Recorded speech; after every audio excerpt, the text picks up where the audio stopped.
Gracias. Gracias. Guillermo, ¿tú me sientas aquí? Hola, ¿qué tal? ¿Cómo estás? Pues nada, Pues sí, yo aquí mismo, pues nada. ya tienes el nombre.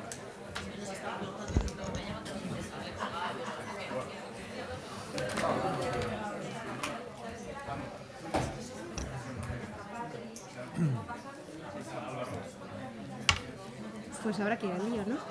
Vamos al lío, eso es.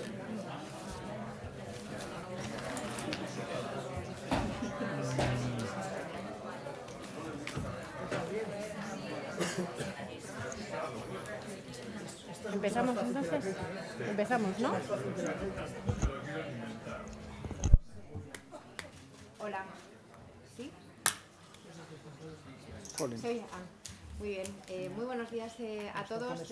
Soy Raquel Arechavala, la directora de Inversiones y Negocio de Norbolsa, y tengo el placer de moderar esta mesa de renta fija en este fantástico foro MedCap que nos permite a todos reunirnos y compartir experiencias. Y tengo el placer de que estos señores que me acompañan hayan aceptado la invitación de estar... no se oye. Me ha dicho Jesús que funcionaba. ¿Sí? ¿Ahora? Ahora sí, perdón. Bueno, pues nada, voy a ir directamente al lío. Muchísimas gracias a todos los asistentes a esta mesa, tanto los que estáis aquí presentes como los que nos acompañáis en streaming. Y decía que tengo que agradecer a estos señores que me acompañan que hayan aceptado la invitación de estar aquí, porque tenemos el privilegio de poder hablar de un tema tan de actualidad como es la renta fija. Y pues vamos a centrarnos en esto, ¿no? El nuevo entorno de la renta fija y de la financiación empresarial en un momento muy de actualidad, decía, y la próxima hora vamos a hablar sobre este tema. Y me gustaría, antes de pasarles la palabra y ver sus distintas experiencias, hacer una breve introducción, ¿no? Todos hemos visto que efectivamente estamos en un nuevo entorno de renta fija, porque después de muchos años en los que hemos tenido pues unos tipos en terreno bajísimo, incluso negativo, pues ha llegado el momento de la renta fija, ¿no? Se ha convertido ya en un activo pues atractivo para los inversores, con unas rentabilidades interesantes, ¿no? 2022 para todos nosotros pues fue un año muy convulso. Se inició ese cambio de ciclo que todos conocéis a nivel de tipos de interés, con unos bancos centrales que han centrado todos sus esfuerzos y siguen centrándolos en combatir esa inflación que se resiste pues la verdad es que lo han tenido que hacer con una intensidad en la subida de tipos que no habíamos visto nunca antes, y que por lo tanto el año 2022 desde el punto de vista de los mercados de renta fija pues fue terrible a nivel de la volatilidad que tuvimos, de las fuertes correcciones que tuvimos en el mercado.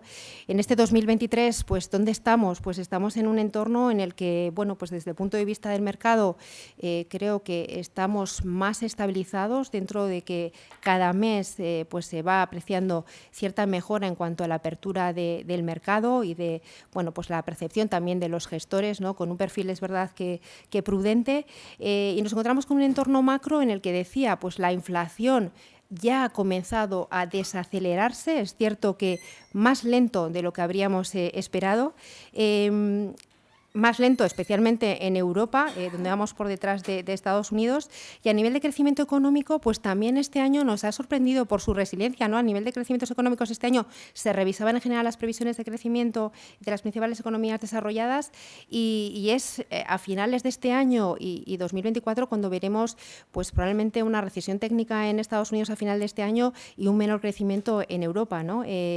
Digamos que esto nos permite, con esta foto que os estoy dando, pues esperar que esas subidas de tipos, ya estamos cerca del fin de las subidas de tipos. Desde luego en Estados Unidos sí que creemos que ese nivel de 5,25 podría ser el nivel de llegada. No descartaríamos que quizá en junio haya una nueva subida. En Norbolsa creemos que desde luego en Europa sí que esperamos 2 nuevas subidas, pero ya atisbamos ese fin de las subidas de tipos, que dependerá de que esa inflación, como digo, siga desacelerándose y consigamos controlarla, ¿no? Quizá este año, por destacar, había una nueva variable, ¿no? Es evidente que en un escenario como en el que estamos, de políticas monetarias más restrictivas, el crédito se empieza a desacelerar. Es algo normal normal y esperado, pero es cierto que a principios de año, con los problemas que surgieron en la banca regional americana, pues e incluso el colapso de Credit Suisse en Europa, nos introdujo una variable adicional de tensionamiento y de incertidumbre que nos hacía preocuparnos por si esa restricción del crédito podría ser todavía más severa y llevarnos a un escenario de credit crunch. Nosotros en Norbolsa es un escenario que descartamos, creemos que la banca europea está en una situación mucho más sólida que en 2008, mucho mejor capitalizada y con unos niveles de ratios de liquidez mejores y no creemos que ese sea el escenario, aunque por supuesto habrá que vigilar todas las variables, ¿no? Sin ninguna duda, hoy una vez más se pone de relevancia la importancia de diversificar las fuentes de financiación. Yo creo que cuando surgía el MARF, donde le tengo a Gonzalo, hace 10 años, pues uno de los objetivos era precisamente ese, diversificar las fuentes de financiación, porque veníamos de una crisis bancaria en la que el crédito bancario se había resentido de forma muy importante y creo que hoy vuelve a ser actualidad y por ello creo que vamos a tener pues, bueno, una mesa que espero de verdad que sea de interés para todos vosotros.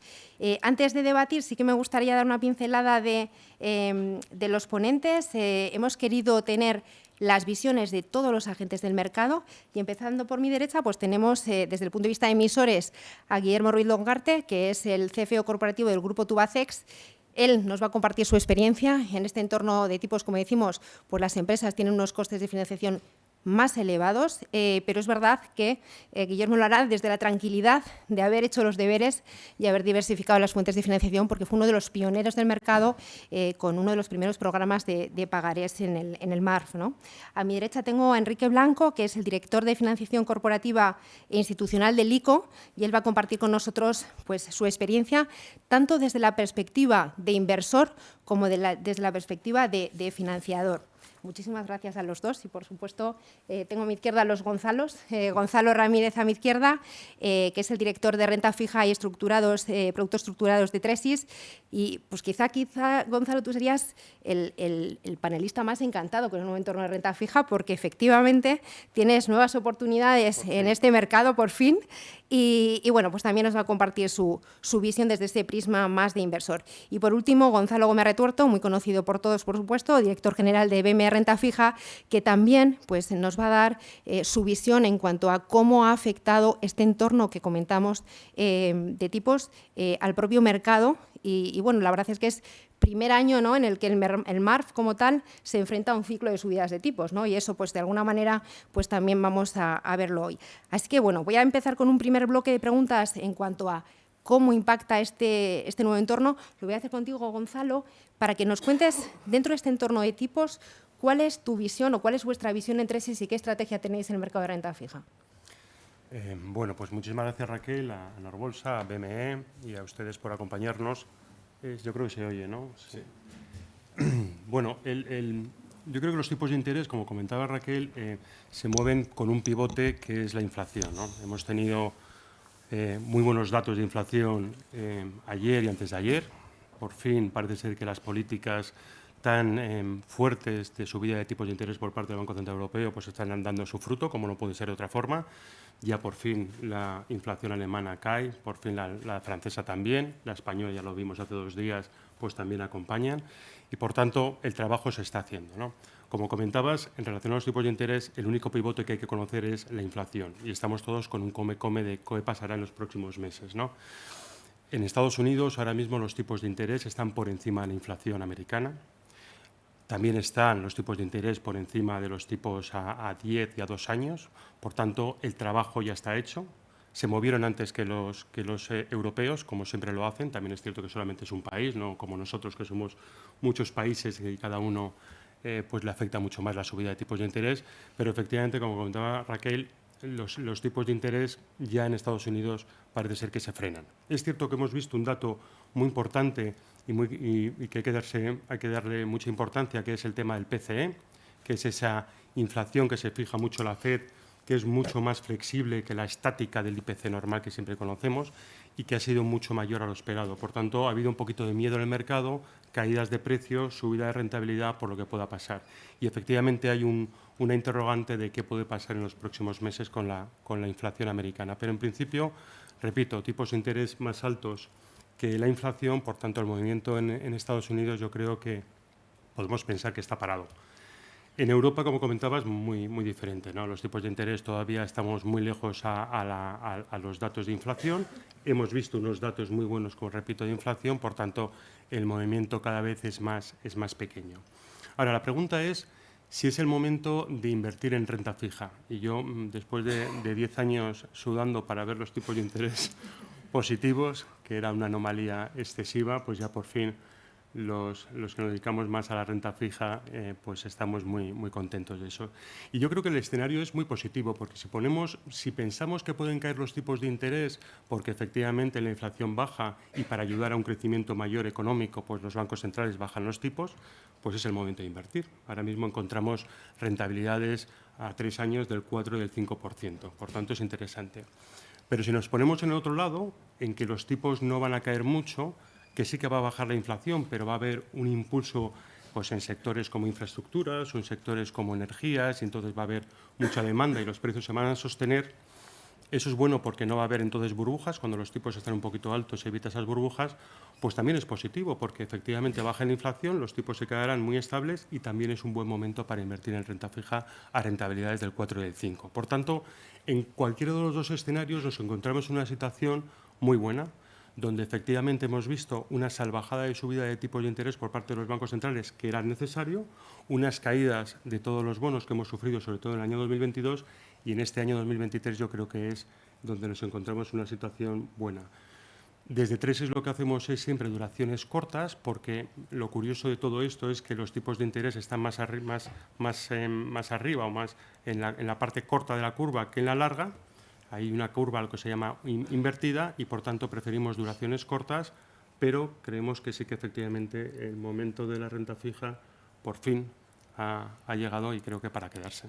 Sí, muy bien. Pues muchísimas gracias, Gonzalo. Me gustaría quizá, Enrique, también conocer cómo lo habéis vivido desde el ICO. Yo creo que es evidente que el ICO tiene un papel clave en la financiación de las empresas de este país y desde la pandemia asumíais un nuevo rol como coinversor en emisiones del MARF, el mercado para las medianas pequeñas empresas, que fue clave en aquel momento para reabrir el mercado y trasladar confianza a los inversores por la alta incertidumbre que había en aquel momento, pero también hemos venido este 2022 con un nivel de incertidumbre alto, con volatilidad y que probablemente, una vez más, vuestro papel ha sido importante, ¿no? Me gustaría que compartieras con nosotros cómo ha sido esa experiencia y cómo os afecta este giro que hemos visto en el mercado en este último año.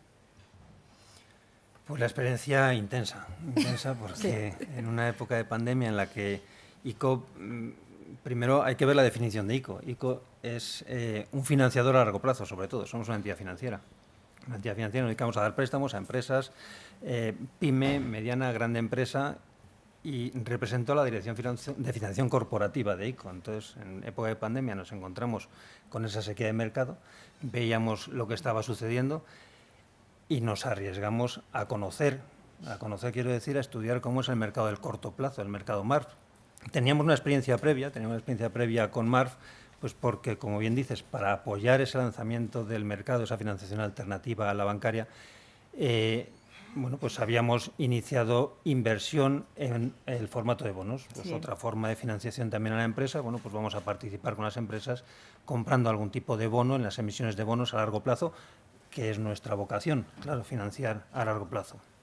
Pero nos encontramos con un entorno COVID donde no es que no haya bonos, es que los pagarés no se renuevan, la empresa se encuentra con que no tiene capacidad de renovar las emisiones que existen y nos planteamos, es la hora de dar un paso adelante como institución financiera pública, ¿no? Siendo el Banco del Estado, pues teníamos que dar ese paso.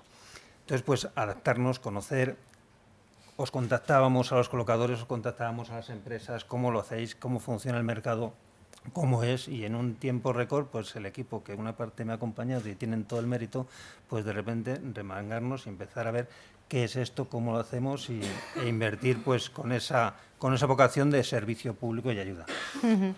No solo entrar en el mercado de pagar Smart como inversor, sino además nos dicen que tenemos que poner en funcionamiento también una línea avalada, pues correcto. Porque además habíamos lanzado un programa de avales COVID en el que pues también estaba teniendo éxito y dijeron, pues vamos a extenderlo también. ICO, yo digo que ICO es un 0-100, ¿no? De no estar en un mercado, de repente entrar y copar ese mercado. Y ese es el mayor miedo que nos da, ¿no? El decir, convertirnos en alguien imprescindibles. Imprescindibles a lo mejor en algún momento sí por ese acompañamiento, pero imprescindible para acompañar, no para liderar, ¿no? Entonces eso yo creo que es la función que tenemos que hacer prevalecer y lo que tenemos que intentar que entienda el mercado, que entiendan tanto emisores como colocadores, ¿no? Que no solo estamos aquí para cubrir las emisiones, sino para acompañar y atraer a otros inversores, que es el papel que queremos hacer. Por poner un poco un esbozo de cifras, ¿no? Cuando digo que somos 0 a 100, pues de repente nos ponemos y estudiamos, y no sé cuántos emisores había en ese momento, pero calificamos y estudiamos a 54 emisores individualmente a cada uno de ellos, poniendo a funcionar a todos los equipos de ICO, tanto de la parte de financiación corporativa como de los equipos de riesgos, para asignar un límite a cada uno de ellos, y empezamos a realizar operaciones, además de esa línea varada. Desde el mes de mayo, a abril-mayo del año 2020, que empezamos en este mercado de no hacer nada, ahora he traído una pequeña notita por ver, y es sorprendente, al 26 de mayo, que la tengo actualizada, 894 adquisiciones de participación en emisiones directas de Pagares, exclusivamente, con una inversión de 2.800 millones de euros, solo ICO. Ni más ni menos. Ni más ni menos, efectivamente. Entonces eso, el 0-100 o 0-200. Si ponemos a 200 por ahí no hay forma, y las herramientas son las que en ese momento teníamos que crear cada uno y desde nuestras casas, ¿no?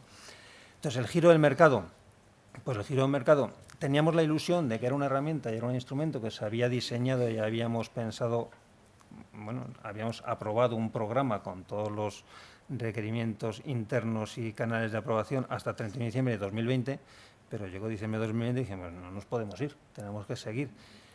Y bueno, pues aprobamos el programa, pues lo estiramos otros 3 años más y aquí seguimos, ¿no? Y es algo que al final los equipos decimos, somos financiadores de largo, pero estamos haciendo un volumen ingente en Pagarés, que es una herramienta muy de corto, ¿no? Pensamos que tenemos que mantener la herramienta, pero sobre todo por aportar esa tranquilidad al mercado. Han sucedido muchas cosas después, ¿no? Claro, aparte la pandemia, pues luego nos encontramos con el incremento de los carburantes, con las materias primas, con la guerra de Ucrania. Y bueno, pues esa tranquilidad y esa función pública yo creo que tenemos que seguir realizándola para acompañar a las empresas y acompañar un poco a lo que es el sector y buscar esos resultados. Pues así lo esperamos los participantes del mercado, porque efectivamente yo creo que esa labor de coinversión es importante para el mercado y para las empresas que participan en él. Precisamente, quizá, Guillermo, quería ir un poco, es importante esa labor de esas fórmulas innovadoras que se buscan en ese momento para que en momentos de incertidumbre, pues por ejemplo, surja esta idea de la coinversión por parte de ICO, pero también es muy importante el trabajo que hacen los emisores para trasladar confianza a los inversores, ¿no? Yo creo que Tubacex decía antes, yo creo que sois una emisoría muy consolidada en el mercado, por supuesto habéis vivido tiempos muy difíciles que habéis conseguido sortear, yo diría que con un trabajo impecable a nivel de transparencia y cercanía con los inversores, que es muy importante en momentos, como decimos, de muchas dudas y de un horizonte complicado, ¿no? Y en ese sentido, yo creo que sois un ejemplo de emisor en el que efectivamente hablamos del mercado alternativo de renta fija, pero yo creo que el mercado ya no es una alternativa, sino que claramente habéis conseguido unos volúmenes de financiación importantes a nivel un poco del programa de Pagarés en el MARF, ya es algo complementario a vuestras otras fuentes de financiación. Sí que me gustaría, Guillermo, pues bueno, que nos traslades cuál ha sido esta experiencia y sobre todo también cómo os impacta este nuevo entorno de tipos a nivel un poco de vuestra estrategia de financiación. Vale, bueno, yo creo que lo habéis definido entre todos muy bien. Nos hemos vivido un poco los años, ¿no?, que vivimos peligrosamente. O sea, no sé qué más cosas podían haber pasado en estos años. Yo, al hilo de lo que yo creo que lo más interesante es lo que hemos aprendido, ¿no?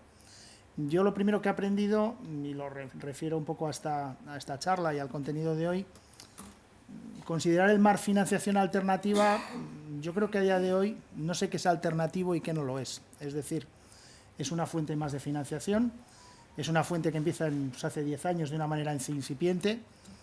Mucha gente nos preguntó que por qué emitíamos en el MARF. Yo siempre respondía lo mismo, ¿y por qué no?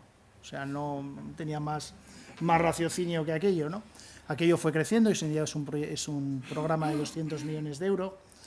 Hay que entender la compañía en la que trabajo, Tubacex, muy intensiva en circulante, siempre está vendido, pero con picos de circulante muy altos, con lo cual, pues al final la combinación de líneas de crédito, herramientas transaccionales de financiación, proveedores, clientes, eso que llamábamos financiación alternativa, que no lo es, porque al final se convierte en un programa estructural que se va haciendo, y digo ese concepto no solamente por su estructuralidad, sino por cómo tratarlo. Habéis mencionado temas importantísimos, que es la seguridad regulatoria, la transparencia. Nosotros, un pagaré que esté emitido a un mes o a 3 meses, lo tratamos igual que si fuese el equity de la compañía. Es decir, nosotros, cuando hablamos con un colocador, con un coinversor como es el ICO, con el asesor registrado, con un inversor directo en pagarés, tratamos de que le llegue la información de la compañía de la forma más clara, más transparente posible. Somos cotizados, hay muchísima información pública, pero durante estos años peligrosos que he comentado, con pandemias, guerras, subidas exponenciales en inflación de costes para las siderúrgicas, lo que hacíamos, nos lo pidieran o no, es provocar permanentemente la comunicación con el mercado para explicar la situación de la compañía y el porqué de las cosas. Porque un pagaré a 3 meses no es un pagaré a 3 meses, es algo que quieres renovar después. Entonces eso pues puede ser un corto relativamente. Y luego un mercado como este es muy importante que el emisor dé seguridad, es decir, que se sepa perfectamente qué es lo que se está comprando, independientemente del plazo a lo que se haga. Enrique ha comentado la posición del ICO, bueno, ha comentado una pequeña parte, porque viviéndolo desde el punto de vista de la compañía, vamos a ponernos en lo más oscuro de la pandemia. En ese momento teníamos un mercado MARF que se secaba, teníamos financiación directa con el ICO en proyectos internacionales y aparecieron todas las garantías COVID en líneas de crédito y en préstamos a largo, que sin ellas pues muchas empresas hubiésemos tenido muchísimos problemas para aguantar la actividad durante ese tiempo. También recuerdo en aquella época que no eran esfuerzos unidireccionales. Estábamos las compañías, estaba el ICO, estaba el MARF, Gonzalo, estaban los asesores registrados, en nuestro caso Banca Marc, colocadores como Norbolsa, y estábamos hablando permanentemente unos con otros de qué forma solucionar un problema y abordarlo. Y se solucionó perfectamente, metiéndole un estrés al mercado en aquel momento que era absolutamente desconocido. Nadie habíamos vivido una situación como esa. Dicho esto, yo simplemente como emisor lo que digo es que no es algo coyuntural, es algo estructural. Cuanto más crezca y cuanto más emisores, mejor. Cuanto más transparentes y más se cumplan las normas del mercado, ya una regulación profunda, clara y transparente, muchísimo mejor para todos. Y es algo que debe mantenerse, que debe crecer, que debe extenderse. Y desde luego es una vía también muy distinta a la bancaria. Es decir, ahora mismo, y no quiero hablar mal del sector bancario, pero los parámetros de concesión de crédito, se ha hablado del estrechamiento del crédito actual, no es un concepto antiguo de el puro plan de negocio de la compañía, la solvencia, la capacidad de repago. Yo creo que ahora es más bien qué coeficientes el Banco Central Europeo te está pidiendo para qué cosa. Y eso, que puede tener un cierto sentido normativo, lo que está haciendo perder es mucha esencia de lo que ha sido la banca tradicional. Hombre, parece lógico hablar con bancos nacionales, bancos internacionales, públicos, privados, y tener vías de salida al mercado, vías de poder emitir. Si son pagarés y si pudieran ser bonos a largo plazo, pues mejor. Y hacer una mezcla de cosas que al final, cuando se producen casos de estrés como los que hemos dicho, no todo va a ir mal. Pues un banco te puede cerrar una línea, pero quizás puedes emitir en ese momento, o al revés.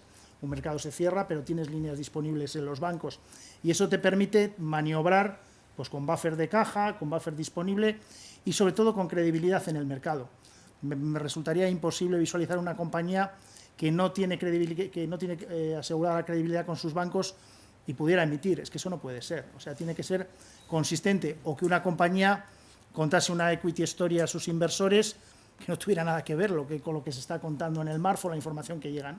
Entonces, ese tipo de geometría en la financiación para mí es muy importante. También, un poco al hilo de la pregunta de Raquel, y ya para terminar, los tipos los marca el mercado. Nosotros hemos emitido a tipos bajísimos, muy por debajo de la financiación bancaria convencional, y ahora lo que vamos haciendo mes a mes es ajustándonos a la curva de Euribor, marcando bien el spread al que emitimos para saber que sea un spread coherente con la situación de la compañía y sea a medida del inversor, y tratar de adecuar necesidades de inversor y necesidades de compañía.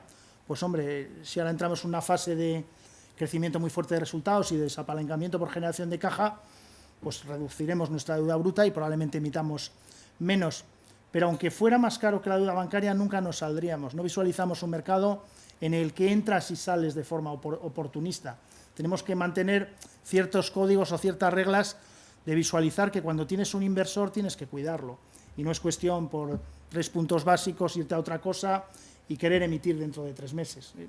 Nosotros lo vemos de una forma más a largo plazo, más estructural y muy basada en la transparencia y en el concepto de información, pues de que una acción, un bono, un pagaré es lo mismo al final. Tienes un inversor detrás y tienes que darle todas las garantías de compañía. Muy bien, muchísimas gracias, Guillermo. Quizá por acabar este bloque, Gonzalo, si nos puedes contar, bueno, cómo ves el mercado, ¿no? Es verdad que el año pasado fue un año muy duro para la renta fija e incluso a nivel un poco de actividad de originación no veíamos cómo se afectaba no solo a las medianas pequeñas, sino también a las grandes compañías que en muchos casos tenían que retrasar sus emisiones o cancelar. ¿Cómo está ahora mismo el mercado? ¿O qué nos puedes contar de esta situación? Sí, claro. Buenos días a todos. Muchas gracias por la invitación, porque al final yo también estoy aquí invitado en esta mesa redonda. Muchas gracias a Norbolsa por la invitación. Bueno, la verdad es que la desventaja que tiene hablar el último dentro de la mesa es que ya sé lo que opinan todos, y esa es la ventaja por otro lado, ¿no? Entonces, pues estoy muy de acuerdo con lo que se ha comentado, ¿no? El año pasado, en palabras de un gestor amigo de renta fija, decía: Gonzalo, este año ha sido un año para habernos matado. O sea, es un año realmente crítico, un cambio estructural enorme en la situación de tipos de interés después de una década de prácticamente de tipos de interés y rentabilidades inexistentes, ¿no? Y además eso pues se vio fundamentalmente agudizado en la última parte del año, a partir de Q3, Q4, cuando se produjeron las subidas más abruptas de tipos por parte de las autoridades monetarias. Y en la medida en que los mercados tienden a adelantarse normalmente y los inversores tienden a adelantarse a las expectativas de mercado, pues eso produjo que a lo largo de todo el año tuviéramos una retracción interesante del volumen emitido, como dices, no solo en el mundo de las empresas medianas o más pequeñas, sino también en las empresas grandes y en todos los mercados, ¿no? Es algo no específico de España o del mercado español, sino a nivel internacional. Por dar un poco una visión más actualizada, ¿qué vemos desde principios de año? Pues dentro del entorno de altos tipos de interés, volatilidad, incertidumbre y con los cisnes negros estos que estamos viendo, que afortunadamente solo pasan cada 80 años, como bien sabéis, ¿no? O sea, la guerra, la inflación, el COVID, pues dentro de ese entorno de cisnes negros, pues vemos una situación más estable en niveles de tipos altos, vemos una reapertura paulatina de los mercados, con más operaciones, con mayor interés por parte de los inversores, como ha comentado Gonzalo, ¿no? Yo estoy de acuerdo contigo, es el momento en el que se construyen las carteras de renta fija, ¿no? En estos niveles de tipos de interés y donde surgen las oportunidades, ¿no? Entonces, poco a poco hemos ido viendo cómo había más volumen tanto en la parte corta de la curva, en el mercado de pagarés, como en el mercado de medio y largo plazo, donde ha habido ya algunas operaciones que han salido al mercado y algunas otras que se están planteando en las próximas semanas, ¿no?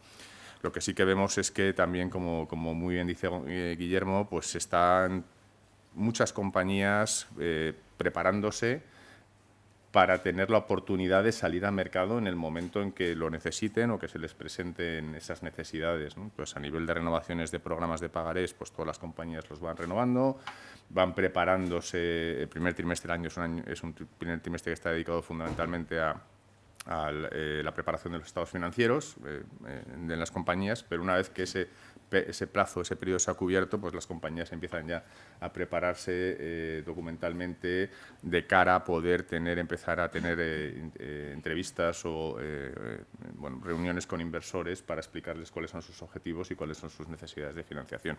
Siempre en un marco, como digo, mucho de unos niveles de tipos de interés y de costes, de incremento de los costes de la financiación, completamente distinto a lo que hemos estado acostumbrados, pero con una recuperación paulatina del mercado.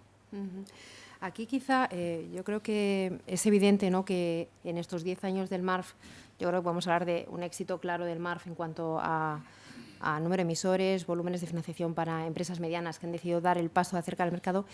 Pero es verdad que el objetivo final era facilitar un canal a las empresas no solo medianas, sino también pequeñas, ¿no? Y yo creo que ahí se han buscado también fórmulas pues, de financiación también para pymes, que de alguna manera, obviamente, por su tamaño, pues es imposible o es difícil que puedan abordar directamente una emisión de deuda. Y quizá aquí quería preguntarte, Enrique, porque vosotros habéis participado en una fórmula de financiación, pues yo creo que pionera en el mercado. Hace algo más de un año se lanzaba un proyecto público-privado, como es el Fondo de Titulización de Aquisgrán, en el que vosotros actuáis de inversores y, de alguna manera, pues responde a esa voluntad, ¿no?, a nivel un poco de todos los agentes que estamos en el mercado, de que este mercado no sea solo un mercado para las grandes, por supuestísimo, y las medianas, sino también para las pymes, ¿no? Así que me gustaría, ¿cuál ha sido el balance que hacéis vosotros con este nuevo vehículo de financiación a pymes en el mercado? Pues muy bueno, la verdad es que nos ha sorprendido incluso a nosotros, ¿no?, el funcionamiento. Yo creo que quizá hay que un vehículo de titulización llamado Aquisgrán, es eso que es, ¿no? ¿Y cómo llega a la pyme? Pues en España tenemos un sistema de garantías, hay sociedades de garantía recíproca que están ubicadas en cada una de las comunidades autónomas, 18 sociedades participan en este vehículo, que bueno, que tienen una gran capilaridad, llegan al sistema y están especializadas en aportar garantía a la financiación bancaria que reciben la pequeña y media empresa. El autónomo, para que nos hagamos una idea, son préstamos que tienen de una media, no llegan a 90.000 euros, 90 a 100.000 euros como mucho, a lo mejor, ¿no? Hay más grandes, más pequeños, pero una licencia de un taxi, ¿no? Son cosas muy pequeñas, ¿no? Y es la garantía y el aval que requieren esas operaciones pequeñas, pues, para poder acceder al mercado financiero. Las sociedades de garantía recíproca no pueden dar financiación, avalan, ¿no? Y entonces ha habido un momento de gran concentración bancaria, de restricción bancaria, y hay un mercado alternativo. ¿Y cómo extendemos, como bien dices, ese mercado alternativo a estas pequeñas empresas? Entonces se diseñó este formato, una colaboración público-privada, pero con todo el sistema de garantías público existente en el sistema financiero, ¿no? Estando las sociedades de garantía recíproca, que son originadoras de las operaciones, tenemos el vehículo que se constituye una sociedad que va a ser la prestamista, que es Aquisgrán, y el tomador del bono, pues Aquisgrán va a emitir un bono titulizando esos derechos de crédito, mediante el que lo va a suscribir y va a aportar los fondos es el Instituto de Crédito Oficial. Esas operaciones avaladas por las SGR están reavaladas a su vez por CERSA, y el bono que se emite, con un rating estupendo, una menos, pues está a su vez garantizado por el FEI, con lo cual alineamos las garantías y se emite ese vehículo. Un vehículo que se dimensiona inicialmente con 150 millones de euros, bueno, a ver, desde el momento que sale el año pasado, a ver si en el 2024 alcanzamos esos 150 millones de euros y vamos a ver por dónde va. Bueno, pues vamos a terminar el año ya con esos 150 millones de euros y viendo que habrá que extenderlo, pues porque ha tenido muy buena acogida. Ha tenido muy buena acogida, ha funcionado muy bien, ha sido una herramienta de verdad de financiación alternativa donde las pymes y las sociedades de garantía recíproca originan las operaciones, se vuelcan en un sistema automático, se analizan. Sociedades de garantía recíproca están inspeccionadas y están validadas por Banco de España también, reportan a Banco de España, tiene una experiencia largas, son longevas, llevan 30 años operando este sistema de garantías en España. Entonces, bueno, pues había que aprovecharlo todo. Yo creo que ha sido un alineamiento perfecto de cómo ha funcionado todo y utilizando el mercado alternativo, el mercado MARF, donde, bueno, pues en principio hay un suscriptor de ese bono, que es el ICO, pero por supuesto está abierto a que en las ediciones, ampliaciones siguientes, pues haya otros actores también, quizá públicos, multilaterales o privados, ¿no? Entonces, bueno, pues ese es el futuro que yo creo que interesante para todos y sobre todo por lo que comentabas, ¿no? Que esa innovación, algo que es un sistema totalmente exportable y que yo creo que ya están fijando otros países que tienen un sistema de garantías parecido, como Portugal, Francia, Italia, diciendo, oye, es que es una herramienta muy ágil, sobre todo, para no depender Pero no depender no por hacer la competencia, como decía Gonzalo antes, no, es que el sistema financiero hay que utilizarlo de una forma complementaria. Entonces, tiene que complementarse. Me decía gente de aquí, incluso, no, es que hay bancos que nos mandan a los clientes también, pues porque dicen, oye, que va a ser más ágil y más rápido por allá. Bueno, pues, como digo, yo creo una colaboración público-privada perfecta y ha funcionado francamente bien y satisfechos con la evolución. Me alegro mucho. Yo creo que aquí también es importante, tenemos este tipo de vehículos, también conocer un poco, hay demanda, ¿no? Es decir, el ICO es inversor pero quizá, Gonzalo, te pasa a ti la palabra. Desde tu punto de vista, desde tu atalaya, ¿hay interés por este tipo de fondos de titulización?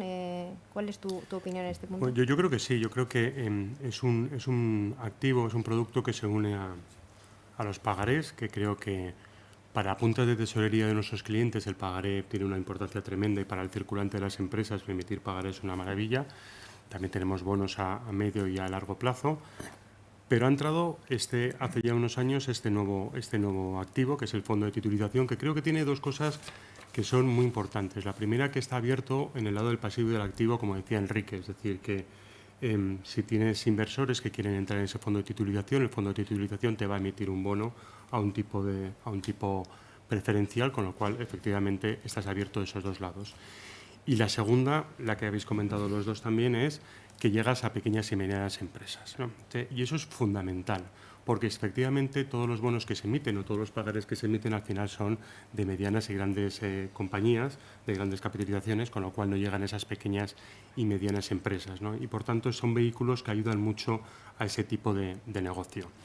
Por poner un ejemplo, Gonzalo tiene en la casa pues, fondos de titulización sobre descuento de facturas, ¿no? Esa gente que necesita ese circulante para mantenerse, pequeñas y medianas empresas, que lo que hacen es dar el derecho de crédito a un fondo de titulización, ¿de acuerdo?, para recibir el dinero en tiempo real casi. Y lo que hace el fondo de titulización es emitir un bono al que pone ese dinero, ¿vale? Con lo cual es algo muy interesante porque está ayudando a las pequeñas y medianas empresas. Pero lo bueno que tienen los fondos de titulización es que el subyacente que hay debajo puede ser de todo tipo. Hablo de facturas, como podemos hablar de préstamos fallidos con garantía hipotecaria, loan to values muy bajos, es decir, que realmente el valor del inmueble es mucho mayor a la deuda, ¿no? Pero también tenemos préstamos al consumo, es decir, lo bueno que tiene este fondo de titulización es que se pueden hacer muy a la medida y donde entra ese componente tan importante que son las pequeñas y medianas empresas. Por tanto, vamos cerrando el círculo de ayudar a las empresas a encontrar ese tipo de financiación a su medida, ¿no? Aparte que estos fondos de titulización tienen que estar bajo una sociedad gestora, que normalmente muchas de ellas tienen coberturas de seguros. Si son por sociedades de garantía recíproca, muy bien. Si son también por empresas de seguros, pues también muy bien. Con lo cual, de alguna forma, la inversión por parte nuestra en nuestra gestión de carteras en ese tipo de activo se nos hace muy fácil, ¿de acuerdo? Con lo cual nos ayuda bastante. Muy bien. Igual, Gonzalo, si nos puedes dar tú, desde la perspectiva un poco del mercado, ¿no? Hablamos de ese fondo específico, pero como decía Gonzalo, hay más fondos de titulización. ¿Cómo está a nivel de volúmenes este tipo de vehículos? Y también te diría, nos hablaba Enrique, cómo otros países se están fijando en España yo te diría, ¿tenemos también alguna otra idea a nivel Europa, Estados Unidos, lo que sea, para también ir fomentando este tipo de vehículos? Sí, bueno, es que es fundamental, ¿no? La titulización es un instrumento clave en los mercados de capitales y lleva muchos años funcionando y, bueno, en concreto en España la primera ley de titulización es de 1992, es cuando empieza a desarrollarse, está prácticamente 30 y pico años con nosotros. Y aunque fue un instrumento que tuvo ciertos momentos críticos, ¿no? Y se demonizó con la crisis financiera en Estados Unidos, la anterior crisis financiera, pero lo cierto es que es clave y al final es un instrumento que juega un rol muy importante en los mercados y que además, te agradezco mucho la pregunta porque es que es desconocido el impacto real que tiene en la economía, ¿no? O sea, hemos visto en MARF 140 compañías que han salido directamente a mercado, compañías que no habían emitido renta fija hasta el nacimiento del mercado, compañías de tamaño medio grande, medio, algunas un poco más pequeños, con distintas naturalezas, distintos sectores, pero en el mundo de los fondos de utilización hay cientos de pymes, muy pymes, incluso miles en algunos casos, que están utilizando estos vehículos para financiarse y que están obteniendo financiación a través de este tipo de instrumentos, ¿no? Lo cual el rol es fundamental, ¿no? Nosotros siempre lo hemos entendido así y lo hemos promovido. En el mercado actualmente tenemos un volumen total de 2.200 millones de euros en fondos de titulización, ¿no? Que tienen distintos perfiles. Yo creo que lo más interesante y que ha habido un poco el desarrollo de la mano del MARF y conjuntamente con nuestra historia ha sido la aparición de la titulización empresarial. La titulización siempre ha estado muy ligado al originador financiero en nuestra historia, ¿no? Por temas regulatorios, por tema de transferencia de riesgos, también para la obtención de la liquidez que las entidades financieras necesitan, ¿no? A través del acceso a las operaciones de financiación del Banco Central Europeo con instrumentos de titulización, pero un poco en este crecimiento del mercado de financiación empresarial, la titulización lo que ha visto también es llegar a empresas y en distintos formatos, ¿no? O sea, originadores que son típicamente financieros son empresas y en distintos formatos como el que comentaba Enrique, de fondos de titulización, los cuales son, digamos, multicedentes, en los cuales se agrupan muchos originadores, estos pequeñas pymes o incluso en muchos casos autónomos que ceden sus activos al fondo para obtener financiación, pero también operaciones ad hoc que se han hecho para empresas pues, que tenían carteras de derechos de crédito futuros, por ejemplo, han sido súper novedosas en España, hemos sido pioneros en este tipo de producto y que se ha utilizado la titulización para descontar esos derechos futuros y obtener financiación actual para poder emprender los proyectos, ¿no?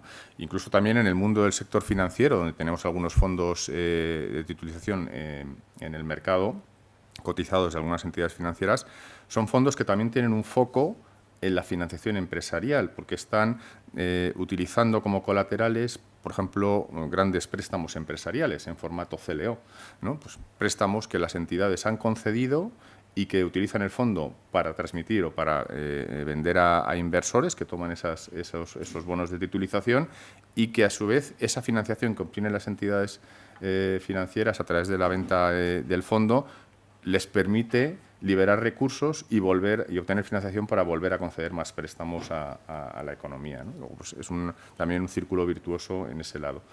Nosotros pensamos que es una herramienta que tiene que seguir jugando un papel muy importante y va a continuar así, ¿no? Y por ligarlo con lo que comentabas bueno, pues, el papel pionero, por ejemplo, que ha tenido el fondo Aquisgrán, en el que participa ICO, pues esto puede sonar un poco a una expresión madrileña, ¿no? Pero es que hay que decir que en España somos pioneros y líderes en cuanto a la financiación empresarial y la apertura de la financiación empresarial y de los mercados hacia las empresas y, en particular, a través de la renta fija, ¿no? Hemos visto en estos años cantidad de empresas que han debutado de muchos sectores, en estructuras muy diversas, pero también hemos visto operaciones que han sido, como digo, pioneras e icónicas en nuevos productos que se han puesto en el mercado y que han facilitado esa financiación, ¿no? Yo lo que veo ahora no es que piense que está todo hecho en el mundo de las emisiones, ¿no? Al contrario, seguro que hay mucha innovación todavía por ver, ¿no? Pero lo que veo ahora es que el desarrollo se está produciendo también mucho en el lado inversor, ¿no? Estamos viendo fondos que se están constituyendo específicamente con objetivos de inversión en instrumentos de renta fija privada o de financiación empresarial, ¿no?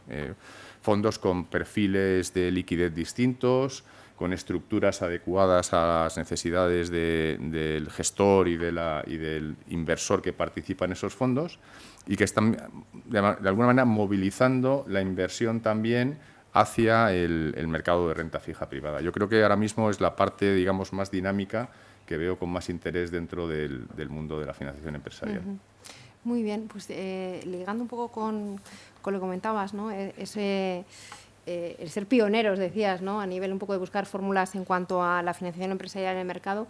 Yo creo que no podemos estar en un panel de renta fija y no hablar también de la sostenibilidad. Yo creo que la sostenibilidad ya es un must casi en cada foro, pero sí que es cierto que el mercado de renta fija fue quizá de los pioneros también en desarrollar esos bonos verdes sociales sostenibles, ¿no? En 2007 el Banco el BEI lanzaba el primer bono verde. Ahora es verdad que, pues bueno, como digo, es muy habitual hablar de sostenibilidad, pero ya en 2007 teníamos ese primer bono verde y en España es verdad que también ha jugado un papel muy importante en el desarrollo de lo que es el mercado de renta fija sostenible, y hemos tenido emisores pioneros como podía ser la propia Iberdrola, que en 2014 sacaba su primer bono verde, o el propio ICO, ¿no?, que en 2015 sacaba el primer bono social, ¿no? En aquella época pues quizá no era tan habitual tener este tema sobre la mesa, pero había ya, bueno, pues se estaba sembrando ya sobre también esos principios que nos marcaba ICMA de mejores prácticas para hacer esas emisiones sostenibles, y posteriormente, por supuesto, la regulación está llegando.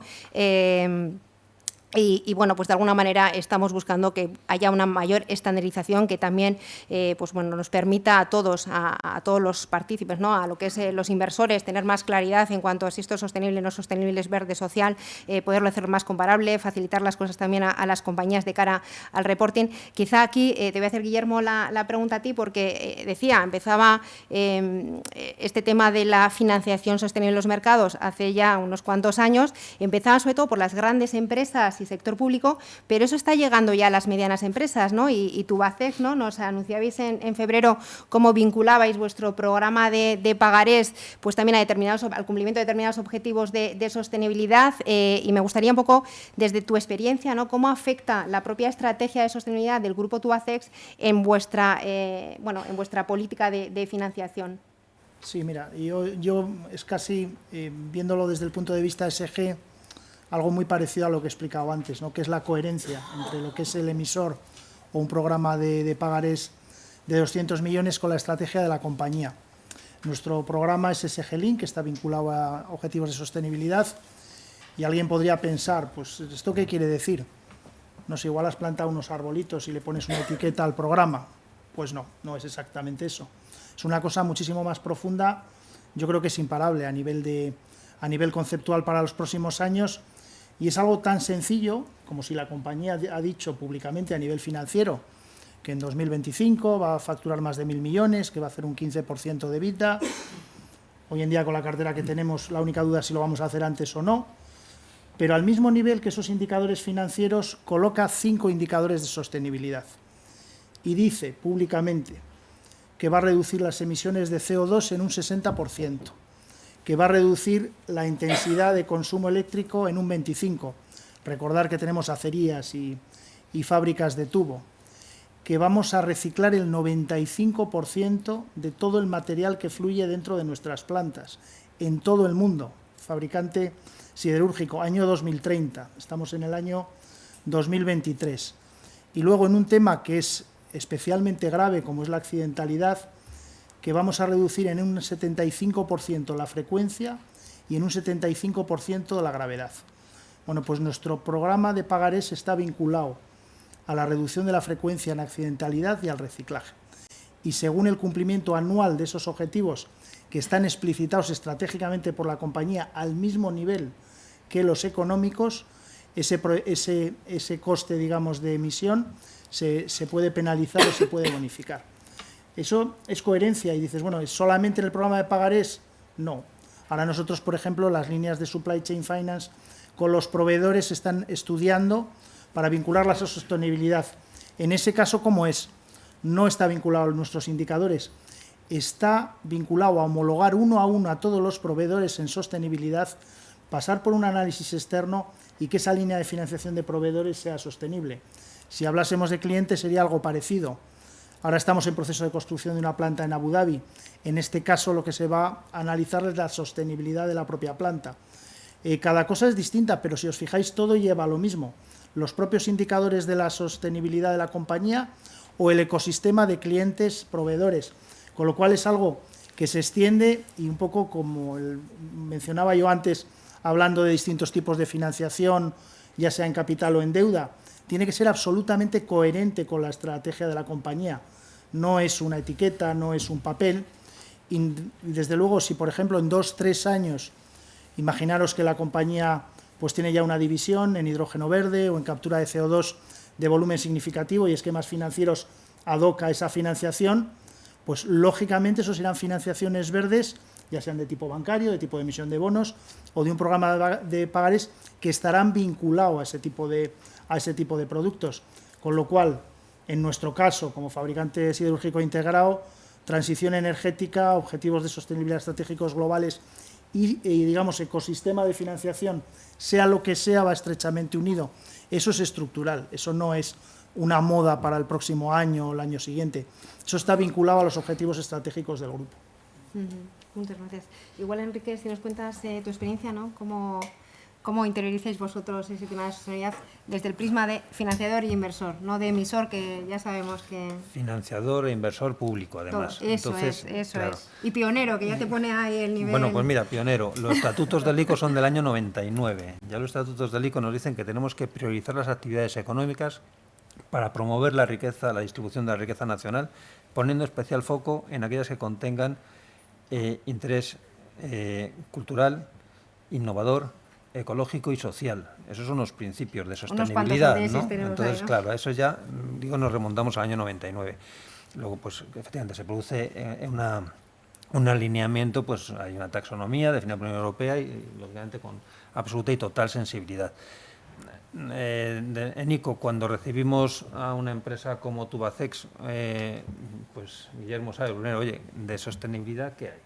¿Qué es lo que tenemos aquí? Nos encanta, o sea, es un algo adicional, es una apertura de puertas, porque nos va a facilitar mucho presentar nuestros comités una operación cuando contiene un compromiso de la empresa también en ese alineamiento con esos objetivos, con ese objetivo de sostenibilidad. ICO, como digo, pioneros, estatuto del año 99, pues bueno, pues interiorizado lo que es, por supuesto, la financiación social, ecológica, innovadora, etcétera. Ha habido muchos programas en ese sentido. Y ahora, pues bueno, pues una sensibilidad lo que no se mide no se conoce, ¿no? Entonces hay que medirlo, hay que conocerlo, y a la hora de medirlo, pues también nos medimos nosotros. Y para ello, pues desarrollamos y hemos creado unas unidades de sostenibilidad. Hemos incorporado en todas nuestras propuestas de aprobación de las operaciones un informe de sostenibilidad, una carga adicional del trabajo. Tenemos que medirnos a nosotros. Se ha definido una estrategia por parte de ICO que entre 2022 y 2027 todas las financiaciones nuevas que ICO formalice, al menos el 40% tienen que ser sostenibles. Bueno, eso nos hemos puesto el objetivo en nació con el 30, luego se fijó en el 40, más exigente. Bueno, pues puedo decir el compromiso que hemos tenido en financiación directa en cuanto a esto, que a 31 de diciembre de 2022, no el 40, el 55% de las nuevas financiaciones han sido sostenibles. Eso ha supuesto 2.255 millones de euros de financiaciones directas nuevas sostenibles por parte de ICO, que ha movilizado como 15.000 y pico millones de euros de recursos. Hay alto compromiso con la sostenibilidad. Tenemos que impulsar el crecimiento de una forma sostenible, trazarlo también por parte de ICO y, bueno, pues dar ejemplo, como digo, midiéndonos y siendo responsables con lo que vamos movilizando, ¿no? Sí, hacías una pequeña mención al tema de recursos que implica todo esto, que efectivamente son Claro, enormes. No voy a entrar en detalle porque ayer hubo una mesa específica sobre el tema de reporting en temas de sostenibilidad y efectivamente los recursos... Claro, no voy a decir que son titánicos, pero son hasta interesantes. medir la huella de carbono que genera cada una de tus financiaciones. Correcto. Pero bueno, pues nos comprometemos a ello también, claro. Quizá un poco por ir acabando, Gonzalo, en el MARF, ¿cuál es la situación ahora mismo en el mercado, ¿no? Decíamos que el mercado de renta fija fue pionero, ¿no? Hace ya unos cuantos años. ¿Qué está pasando en esta materia en el mercado? Bueno, se va extendiendo, ¿no? Me ha gustado mucho la visión de Guillermo y el planteamiento de Guillermo, porque estoy 100% de acuerdo que la sostenibilidad tiene que estar en el eje estratégico de las empresas, ¿eh? Y entonces, si está en el eje estratégico de las empresas, la financiación sostenible, que no es más que una herramienta en favor para lograr esa sostenibilidad, pues llega naturalmente, ¿no? Y así lo hemos vivido en el mercado, en el MARF, el mercado general de renta fija y en particular en el MARF, pues hemos visto a medida que esta mayor sensibilización por los aspectos ESG en las empresas se ha ido produciendo, pues hemos visto que han ido llegando más operaciones etiquetadas, verdes, sostenibles, ligadas a la sostenibilidad, bien porque su uso de los fondos es específico para promover el desarrollo de proyectos que tienen esa categoría medioambiental, o bien porque incorporan KPIs, ¿no? como ha comentado Guillermo, y por tanto también se liga la financiación al cumplimiento de esos KPIs, ¿no? Ahora mismo en el mercado, en concreto en el MARF, bueno, la financiación sostenible ha llegado a todos los ámbitos y a todos los productos. A nivel sectorial ha tenido inicialmente, porque era muy natural, ¿no?, una relación muy estrecha con las energías renovables, evidentemente, claro, pero también se ha ido extendiendo a emisores como vemos de otros sectores, ¿no?, y poco a poco sigue creciendo, ¿no? Y a nivel de producto, pues también cubrimos todos los productos, ¿no? Tenemos programas de pagarés con etiquetados, tenemos emisiones de bonos o productos de titulización también con etiquetas medioambientales, ¿no? El total que ahora mismo he registrado en el mercado en corto plazo son 15 programas de pagarés, o bien Sustainable Link o verdes o sostenibles, con un volumen emitido vivo en el mercado ahora mismo en torno a los 1.200 millones de euros, que sobre 3.800 más o menos, que es el volumen total, pues viene a ser un 33%. Un porcentaje altísimo. Sí, por eso doy las cifras, porque creo que es significativo, ¿no? O sea, es que es importante, ¿no? Y además ese tercio más o menos de representatividad también se da en las emisiones de largo plazo, ¿no? Tenemos emisiones, ahora mismo 12 emisiones de bonos por un importe total de 675 millones de euros respecto a 1.800 y pico que hay en el mercado, ¿no? O sea, que también es prácticamente una tercera parte del total está vinculado a aspectos sostenibles. Estoy de acuerdo, es algo estructural, va a continuar, se va a incrementar porque existe la presión o el interés comercial por parte de los consumidores por conocer en el lado inversor cómo se invierten sus fondos, y aquí hay una presión también importante hacia las gestoras por etiquetar sus fondos conforme a la directiva de divulgación. En el lado empresarial también va a crecer las necesidades de reporting conforme a la CSRD, a la Directiva de Información No Financiera, que va a exigir cada vez más una información más concreta y más exhaustiva sobre las actividades de sostenibilidad. Empieza ya, o sea, esto quizá no es tan conocido, empieza ya. Las grandes empresas de más de 500 empleados tienen que presentar esta información en el año 24 y en el año 24 para el año 25, o sea, producir el informe del 24, y las empresas medianas, un poco más pequeñas, de 250 empleados, 40 millones de ingresos o 20 millones de activos, tienen que hacerlo para el año 26. Y además van a requerir información de sus proveedores, ¿no? Esto es algo que nos va a llegar y que cada vez va a ser más exigente. Por tanto, es algo que no es coyuntural, es estructural y que va a seguir creciendo, y la financiación sostenible, naturalmente, seguirá creciendo en la misma medida. Quizá, Gonzalo, te voy a dejar a ti que cierres este bloque. Ya última pregunta. Quiero agradeceros porque vamos fenomenal de tiempo. Pero última pregunta. ¿Cómo lo estás viendo tú, ¿no?, desde tu prisma? Porque es cierto que la regulación ha sido, bueno, pues ha entrado más de lleno en lo que es la industria de las gestoras y de la inversión. ¿Con qué problemas te estás encontrando tú de cara a hacer carteras de renta fija con ese perfil SG? Bueno, cuéntanos un poquito cómo lo estás viviendo tú desde tu Atalaya.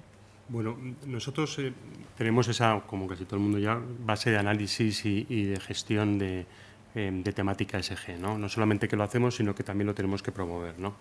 Es cierto que cuando gestionas, pues el primer escalón, la primera derivada es el análisis financiero de la empresa, sin duda alguna, ¿no? Pero a partir de ahí sí que tienes que buscar ese análisis SG, ¿no? Con temáticas sostenibles, con temáticas de impacto, que son aquellas donde la inversión va directamente a comunidades o a servicios que están desatendidos, ¿no?, que creo que es algo importante. Y también tienes que ser serios en la exclusión de muchas compañías. Aquellas exclusiones, pues, por ejemplo, que pueden ser que tienen temas armamentísticos, pero en términos de bombas de racimo o cosas o químicas o algo así, pues también tienes que descartarlo. Es decir, no solamente es el tema corporativo, que es fundamental y para los gestores yo creo que es una parte muy importante, sino también ser muy excluyentes de esas compañías, ¿no? ¿En qué nos encontramos? Pues nos encontramos en que muchas veces cuando vas a invertir en bonos ESG normalmente tienen diferenciales muy pequeños. y realmente son más estrechos y la rentabilidad es menor, ¿no?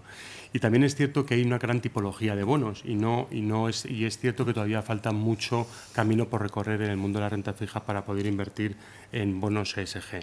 Sí que es cierto que ya estamos en un 20% de todas las emisiones que se hacen no financieras ya con un rango ESG, pero la tipología de los bonos también acompañan a pensar que no todos pueden ser ESG, ¿no? Que esto es algo muy importante porque la tipología, desde un bono senior hasta un bono típico preferente o algo así, pues no siempre que se van a emitir no tienes que fijarte solamente en la emisión, sino muchas veces en el emisor, ¿no? Sobre todo, ¿no? Pero en todo caso, lo que sí que buscamos en las carteras y en las carteras de fondos es que siempre nos encontramos con ese problema de el estrechamiento de los diferenciales.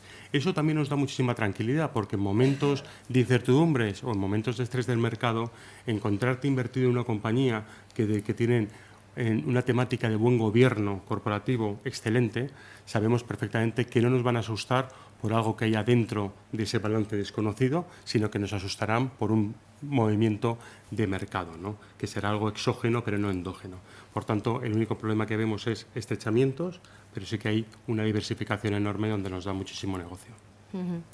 Oye, pues muchísimas gracias. Yo creo que lo vamos a dejar aquí. Os agradezco muchísimo. Yo creo que ha sido muy interesante. Espero que a todos ustedes les haya interesado y, por supuesto, yo creo que ahora hay un café a vuestra disposición. Yo creo que cualquiera de los que estamos en la mesa para cualquier duda, pregunta en el café que vamos a tener a continuación. O sea que muchísimas gracias. Muchas gracias.